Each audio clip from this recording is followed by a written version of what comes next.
A good horror game is something special. It is able not just to challenge us with its gameplay or tell a good story, but to scare us, to haunt our dreams and idle thoughts, even to make us question our own perceptions of reality. In this podcast, we meet the developers of both existing popular horror titles and hotly anticipated upcoming ones to discuss how they do it, what inspires them, and all things spooky and unnerving. Welcome to Talking Terror, the official podcast of the Horror Game Awards.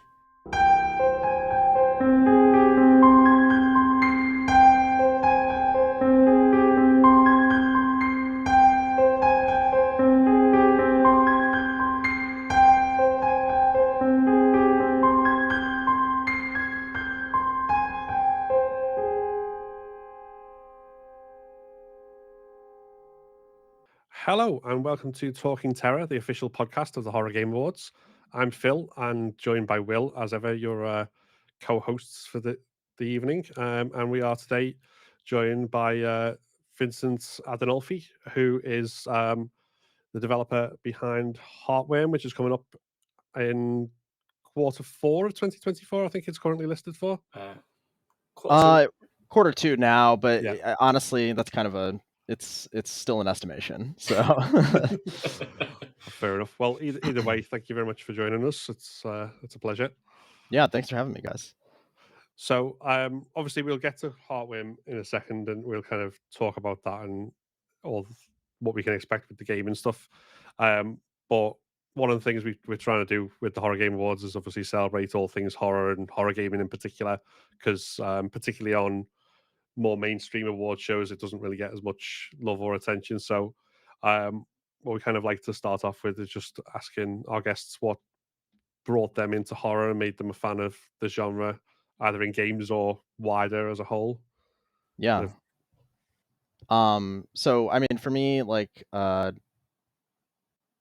think it started with games. Like, I played Resident Evil 1 on I got, like, my PlayStation 1 was my first console, and I played RE1 when I was, like, way too young to be playing that game. Like, it was probably traumatizing in a lot of ways, but I just, like, it terrified me, but I kept, like, wanting to play it, and that just, like, spiraled me down to movies and, more horror games and basically any media that genre that was a part of, that I just, like, I became obsessed from that point on. So yeah, do you have any particular favorites? Yeah, I mean, like, over the years, I don't know, it's so hard. Like, I feel like every time I watch a movie or play a game, I'm like, oh, that's like that I can add that to the list of favorites. But, like, I don't know, ones that, like, have stuck with me over time, like, obviously all of the mainline, like, Resident Evil games, Silent Hill games, but, like, beyond that, I'm a big Dead Space fan. That's, I mean, still, like, pretty in the mainstream there, but, like, when it comes to movies, I've been pretty into slashers recently, which I wasn't really into before. But I feel like I've gotten it all of a sudden, and now I'm, like, watching, like, all of the, like, I Know What You Did Last Summers and, like, all that kind of stuff. And so, like, now I have an appreciation too for, like, the Until Dawn style, like a lot of that has been in my rotation recently. But yeah, I mean, I'm not very picky when it comes to this stuff. Like, I kind of like anything I can get my hands on. Yeah. Yeah. So anything from like the more slasher stuff to like the more deep psychological type things as well, or Yeah. I mean, like movies, like, I love, like, Jacob's Ladder. I'm a big fan of, like, Donnie Darko and just, like, but but, like, that stuff, and then also, like, I like the campy stuff too. So, like, it's really, I'll take whatever. Yeah. yeah. Just because you mentioned Until Dawn, then I think I was going to say the appeal of I think that game for me at least was just like a whole bunch of largely unlikable characters who you get to see oft in a bunch of increasingly gruesome ways. Yeah, that's yeah, that's exactly it. Like at first I was like, these people are terrible. And I was like, oh, but like they're being like, dismembered and like Yeah. thrown off of cliffs and so yeah, spoilers, sorry. But yeah, it's pretty good. So I mean, for you obviously, is there something like you the way you kind of look at it is like things that games can do that TV or film can't when it comes to like horror and scaring people? Yeah, I think the biggest part is like the interactivity of it. Like when you're watching a movie, like everything is kind of predetermined.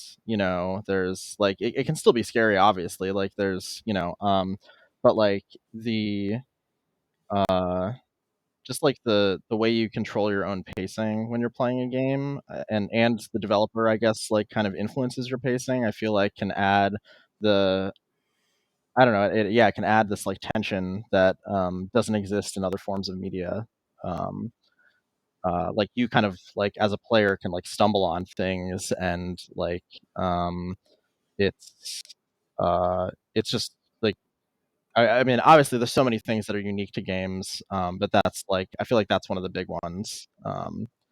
And like you get lost in an area and you're kind of just like wandering and this like tension is building, and like in a movie you're like you're never allowed to kind of just like sit in it. I feel like you're Mm. always like they have like a time limit and the plot needs to be driven across, and yeah, so I don't know, stuff like that is like what really um interests me, I guess, about games specifically. Hmm. Yeah, which obviously brings us on to your own as well. Mhm. So I mean, for anyone who might not be familiar with what Holston is, do you want to kind of give us an overview of what it's about in general and what people can expect once they Yeah, get into it? Heartworm. Yeah, so it's a fixed camera survival horror game inspired by the classics that I've talked about, I guess. But there are a couple things different about it, I guess. We're really focusing on like atmosphere, and trying to like steer away from gore, which I feel like is kind of not super common when it comes to horror games or horror media in general. I feel Hmm. like gore is pretty prevalent, and not for any particular reason. I think I just wanted to make it a little harder on myself. But I just thought it would be interesting to try to kind of like really set like a I don't know, like a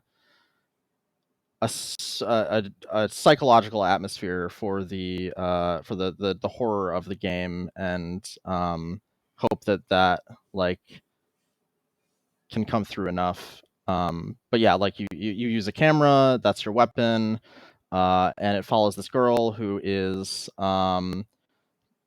kind of like trying to come to terms with um, her anxieties surrounding death, and she follows this path that like kind of uh, is constantly throwing her for a loop. Hmm. She's and yeah, I don't want to give too much away, so I'm Oh no, of trying course to. not. No, no, no.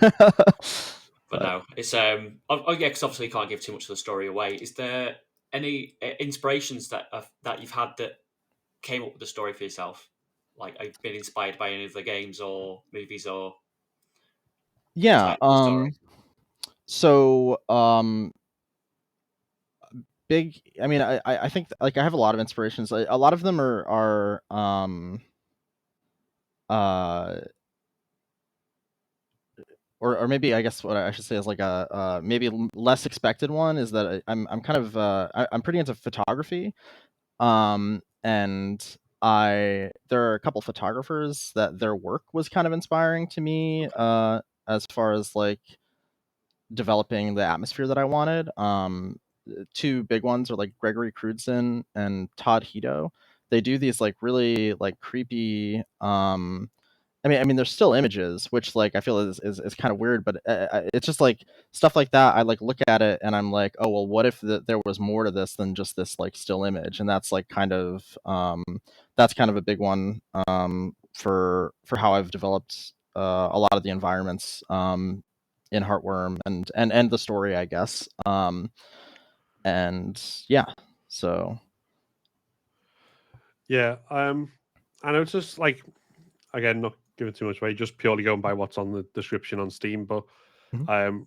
it mentions a few things there about like finding this house Mhm. based on like internet message boards and like that kind of, obviously, even though the internet is, you know, everywhere today, that like internet message boards specifically like evoke a very specific period of time. And so is that kind of back in, we're talking like early 2000s type? Yeah, yeah. So it does take place in like the late '90s, early 2000s, kind of like indeterminate, but yeah. In I feel like in that era too, like we're so used to the internet now that like it doesn't feel as. I mean, there's still like like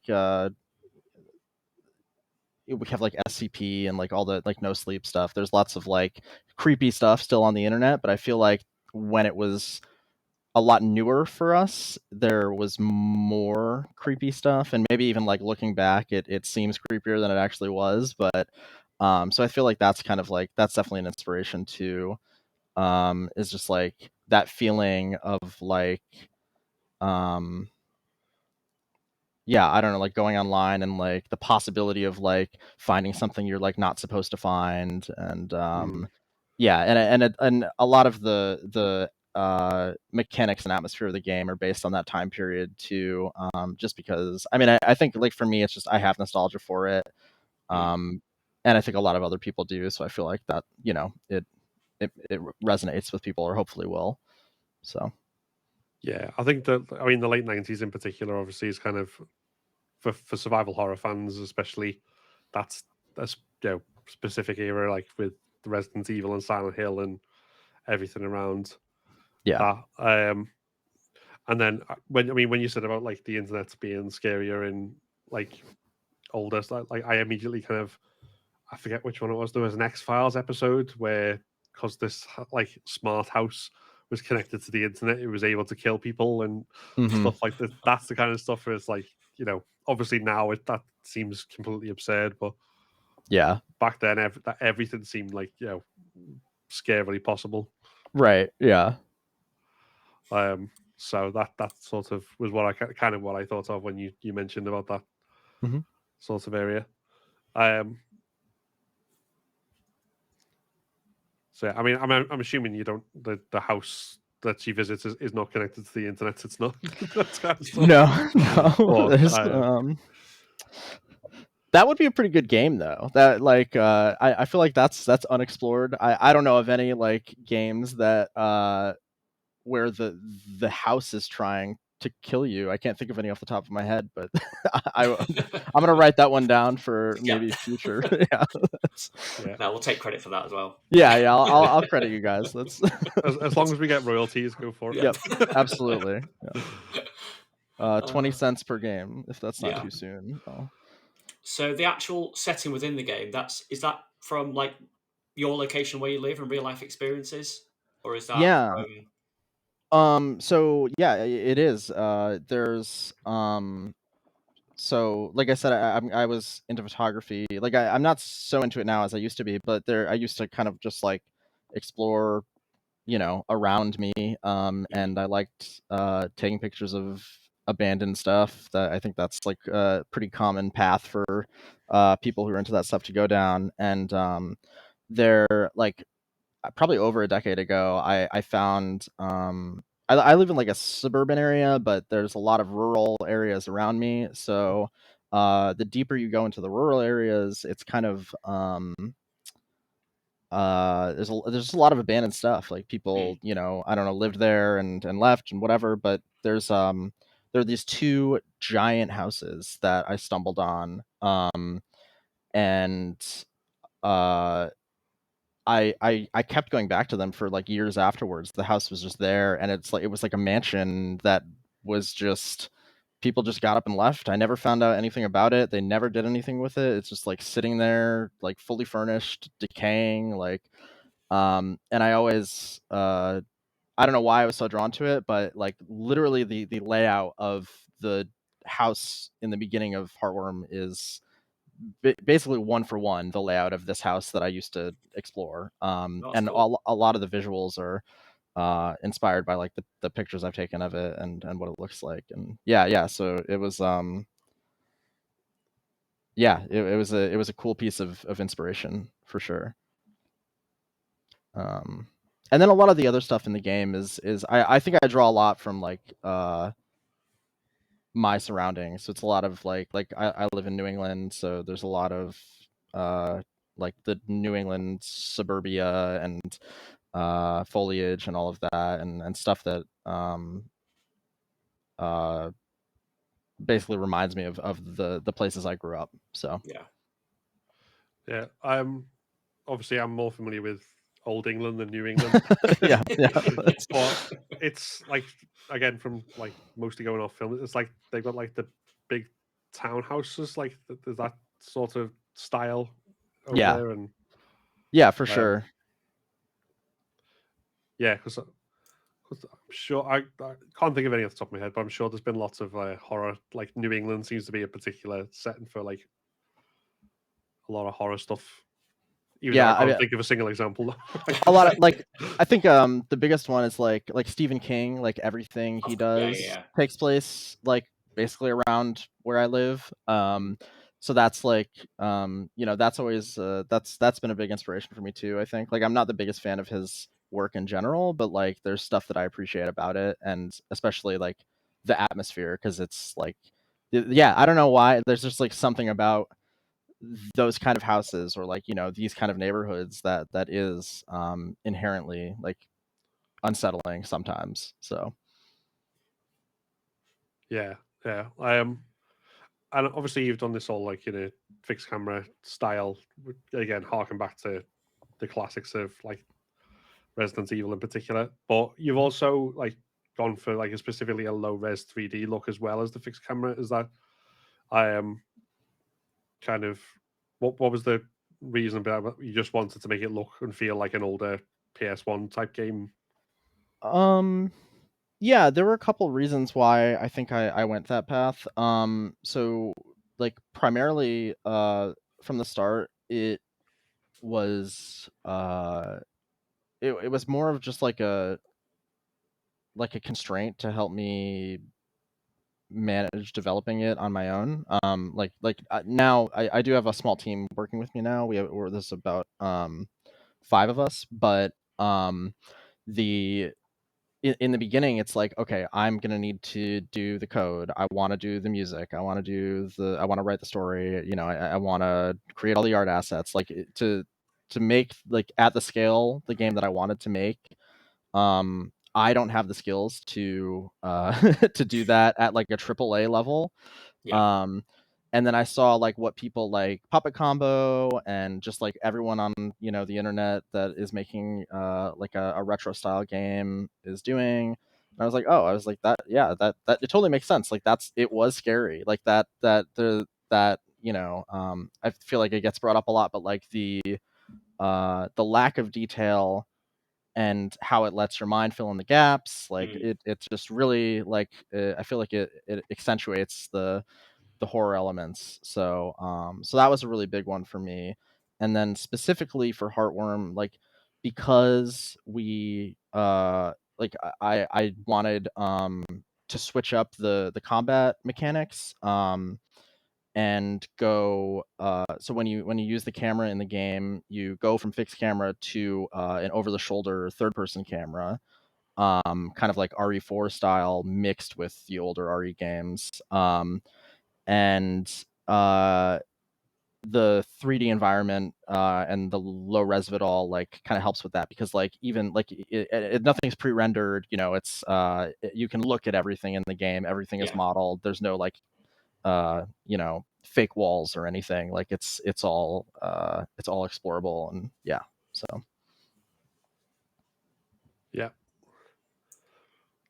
No, that's cool. So, obviously, you mentioned there that you've brought another team on. Mhm. Because obviously, a big thing about horror is sound and music. Have Mhm. you been doing the music and sound yourself, or is that something that you've brought in expertise wise for? So that's the one thing I'm like pretty picky about is like obviously, I mean everyone that I'm working with and who's on the team is incredible at what they do and a lot of them do actually have experience, with audio and sound design and but I'm trying right now to like I've done all the music so far and I'm trying to continue that trend, if Yeah. I'm kind of spread pretty thin right now, so it might end up being the case that we assign it, to some other people on the team who are more than capable. But I just happen to be like very particular about it, and I have like in my mind like I feel like I know what I want it to sound like, and I've already Yeah. written like or started writing like probably almost I don't know 100 tracks for this. That no, they're not all going to be used, obviously, but like Mm. there's it's yeah. So That's cool. Yeah, because obviously sound is a really big, key, iconic thing for a horror game, and I'm sure you could play the tiniest menu music from a lot of horror games, and you'd be like, "Yep, I know that one."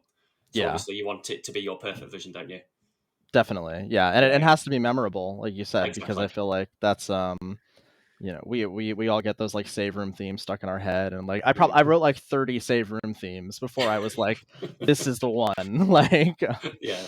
but it has to be good. That's Mm. yeah. So No, definitely. So in regards to that, then, have you had what's been your biggest challenge so far with developing Heartworm? Have you had anything that you've it's been really difficult to overcome, or um I mean, in general, it's really hard to make a game, and mm, like this is my first game, so I'm kind of learning it as I go. But as far as like specifics, like just like I feel like pacing is really hard, and maybe not something that is so obvious like from the get go. But like mm, as like the game grows, um, it's I find it like I maybe I'm too particular about it, but it's really hard to be like, okay, like because you want to scare the player, but you don't want to overload them with you know fear, I guess, because then it sort of dulls it. yeah, So Mm. it's like finding that balance between like, okay, like we want to we want to heighten things, and then we want to bring them back, and then you're doing this over and over again throughout a 6 to 8 hour experience, and it's kind of it's harder than I thought it would be. That's I know. I can imagine because if you go all hard straight in, mhm. when it comes later in the game, you're just used to that level of scared, so it just dulls the Exactly. experience. Yeah. Yeah, Um, you've got to presumably anticipate how people play as well, like whether yeah, like exactly. with pacing particularly. I imagine that'd be kind of seeing what type of play style you sort of push people into and go, okay, that's doing too fast or that's doing too slow, and a thousand other things that might vary from that. Yeah, for sure. And yeah, that's a good point too. Is just like how people play. Is like I like when I put my demo out last year, my updated demo, I was like, okay, like this will take people, I thought it would take me people like 20 minutes to finish or something, and like most people that played, it took like almost an hour, and I was like, oh my god, like I totally just like, but and that one's easier, I guess, because it's like I should have assumed that I would be able to play it faster than people, but I way underestimated like how long it would take people to play, and just like I mean countless other examples, just the way people interact with things, Mm, and like the paths that people take, like when they, because in a like it's not like non-linear, but it's not a super linear game. Like it's not like you're going hallway hallway hallway, and you're never getting turned around. Like it's like exploring the Resident Evil mansion for the first time. It's like, everyone is going to take a different route the first time that they go through it. And that's like, I don't know how they did it back then, because I mean, it like we have so many resources now, but yeah, it's exactly. difficult for sure. Yeah. And then obviously to take that from the other side, what's been the most fun? What have you enjoyed the most so far when developing Heartworm? Um, I mean, I think just like seeing things come together, like Mm. I feel like game development, it can be really iterative. So you're just like, you have these like layers and it's like a bunch of like gray blocks and it's really, like you're like, is this going to even work in the end? Yeah. Like it can be really hard to visualize sometimes, but that moment where like, I don't know, like I finish an area or I finish a chapter and I'm like this is done, and I think it's like it might be good. Like it could possibly be good. That's like a really good feeling, I guess. Yeah. So Yeah. Are you when you're going through kind of the gameplay? Obviously, you mentioned in terms of like the first demo and being like exploring the Resident Evil mansion. mhm. Is that kind of the general gameplay loop you're going for in terms of like what you're expecting players to do? Like, explore, get lost a bit, and kind of tackle areas in whatever order they kind of see fit. Um, or is there like some exploration but more of a kind of guided path? I really want like, and I think this will be maybe a point of contention, like when people play and kind of like develop their opinion on the game, is like I want it to be like very exploratory. And I don't want to kind of hold the player's hand. Mm, I feel like that's kind of a risk that I'm taking, in that like some people don't really like that. But like I'm really like I'm thinking just like I feel like I keep going back to like I think Myst is a really big inspiration for me, and that's like not really a horror game, but like I like when I think of like what I want the game to feel like, it's like I like that kind of like feeling, like I said, of like exploring the mansion for the first time in Resident Evil, or like exploring like Mist Island is like what the like I want the player to like see all of these things, and like you're like, okay, like obviously like some of these things are important, but I don't know why. And I feel like Mm. what excites me when I play those games, or when I played those games for the first time, was like figuring it out, like all of the like, okay, like I know where this goes, and like, oh, that goes there, I saw that, like all of that, mm. that like exploration is like really the most that's the most exciting part for me. So I'm trying to replicate that in Heartworm. It's not, um I don't think it's quite as good as those games did it, but hopefully it does a decent impression, I guess.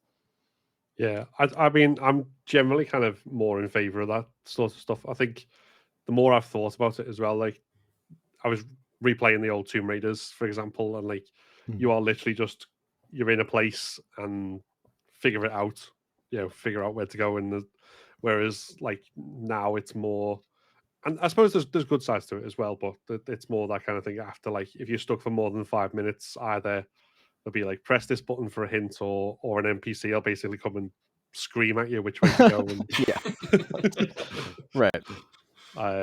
so yeah, I tend to. I mean, there's probably a cut-off point. It's probably, but once you've been lost in an area for like several hours, it gets. but Sure. Yeah. but yeah, I generally favor like being able to just find your own way, and particularly like survival horror games. I think that's always been the kind of thing that's appealed to me more. Yeah. Yeah, I totally agree. I mean, like, even I'm thinking now, like, I haven't played the Dead Space remake, but I remember the first one, you literally just like Isaac like sticks his hand out and like, like a blue line comes out of it and it like shows you where to go, like at any point in the game, I'm pretty sure. Like and like I don't think I ever used that feature, so like maybe that was intentional. They had it so like people could use it if they wanted to, but like Mm. I really want to avoid stuff like that. So yeah. Yeah, I agree with you entirely. That's Yeah. Um.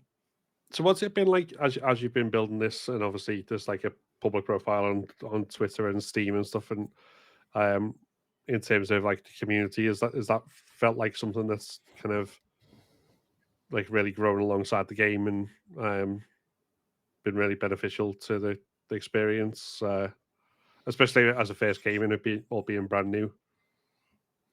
yeah, yeah, it's I mean the like I wouldn't be making this game if it wasn't for like people online who like this kind of stuff and who like found me or like, stumbled on what I was doing and supported it however they did, whether, through social media or just like on Steam, like commenting on playing the demo. But it's it's been really awesome, and like it's kind of overwhelming at points just because like I have a Discord that people have joined for the game, and sometimes I look at like how many people are in it and I'm like, what am I doing? Like what am I supposed to do with this? Like, and I'm like, hey everybody, like I don't know, I just like I'm not I'm not a very social person, so it's like not it's new to me to like have to interact with people, but like 99.9% of people have been awesome, and just like seeing how much people care about games like this and indie games in general, and all of the community surrounding it has been really, really cool to see. And obviously, like again, like I said, like I literally would not be making this game if it weren't for people like that, like people that care about this stuff and are out there. Like I never would have found a publisher. Nobody would know what I'm doing. Like, but people care so much that they like find this stuff that like even someone like me who's never made a game before, like, and then they like they blow it up, and then people find out about it, and it's awesome. Yeah, I think it's definitely really positive that we get all that kind of stuff, because obviously, not everyone can afford a AAA budget with an army of PR people to like go and cut trailers for them and do all this sort of stuff. So, Oh yeah, as nerve wracking as I'm sure it must be to kind of like find you've got this whole fan base all of a sudden, like, oh okay, yeah. But yeah, I mean that's been integral as well to your kind of iterating on the game, is like playtesting through the demos and as well. Yeah, and in my Discord, like I put out a call for like people who wanted to like specifically play test some builds that we're working on right now. And it's a lot. They're, they're a lot less fleshed out than the demo, or less polished or whatever. But just like being able to like have people give feedback has been, it's been huge, because we find bugs, and just like I feel like that's something I feel really good about the game right now, is like the we have a very like small amount of known bugs, and I feel like our playtesting has helped tremendously with that. But also just like as far as gameplay goes, like it's been super helpful all around. Yeah. Yeah, cool.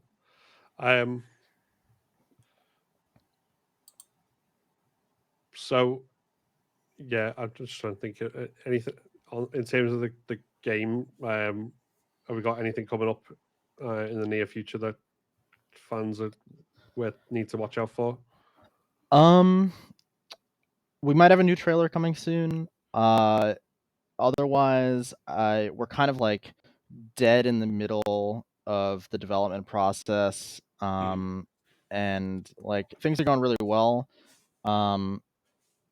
We're working on some cutscenes right now that I'm really excited for. I think that's like a big part of the like nostalgic experience that I'm going for, is like hitting those, but probably not going to see those till the game comes out. And other than the trailer, I feel like things are going to be pretty under wraps for a while, I think, overall. I don't want to spoil a lot, and but over the next 6 months or so, I would say if people are interested, to keep their eyes out. So yeah. That's cool. But yeah, so obviously you're quite in development at the moment. Have you had much chance to play any games this year? That I've... I've started a few. I haven't finished many of them, but Nah, yeah, I know that you feeling. know, yeah. I mean, there's so many good games that come out. It's hard Exactly. to it's hard to finish all of them. I did the one I finished recently was, I mean, it didn't come out this year, but Daymare 1998 I had finished, and because the new Daymare just came out recently, 1994, um I started that. I haven't finished it yet, but the fact that I like sat down and finished the first one in like the span of a week, it was kind of a miracle for me. Yeah. But also a testament to like how I really appreciate that game, and they kind of did they did some, you know, something similar where they like are evoking the style of these older games. You know, they maybe didn't go back so far. It's more like a Resident Evil 4, but it's just cool to see like a small team do something really, you know, I think successfully. Yeah. And yeah, so and I'm excited to finish the sequel whenever Given the I time. do, if I do, yeah. Yeah. Yeah.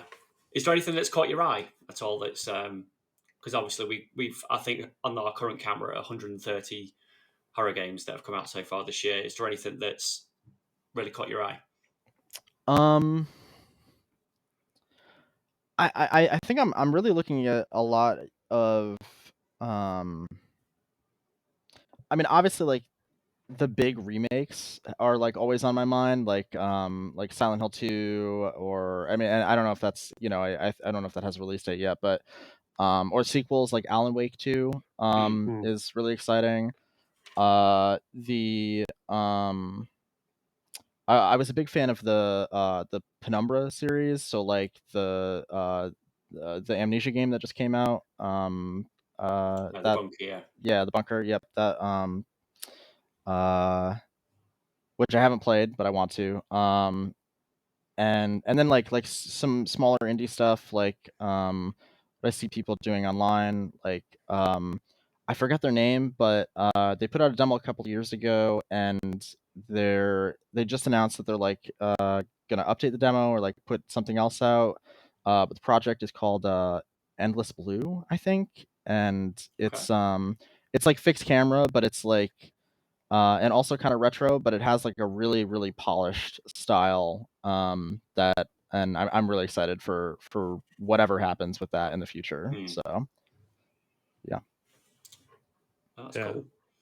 Have to look out for that one. Yeah, no, Yeah. definitely. Yeah.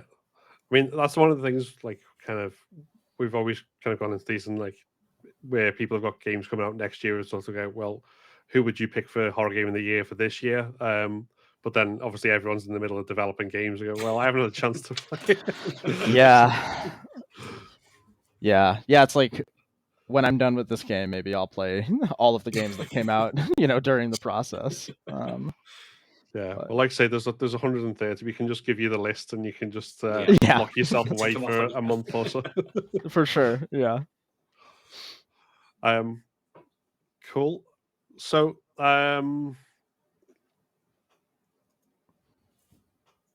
so at the moment, obviously, the main thing is, while we're kind of gearing towards 2024, just encouraging people to wish list the game on Steam and then check out the demo as well. Yeah.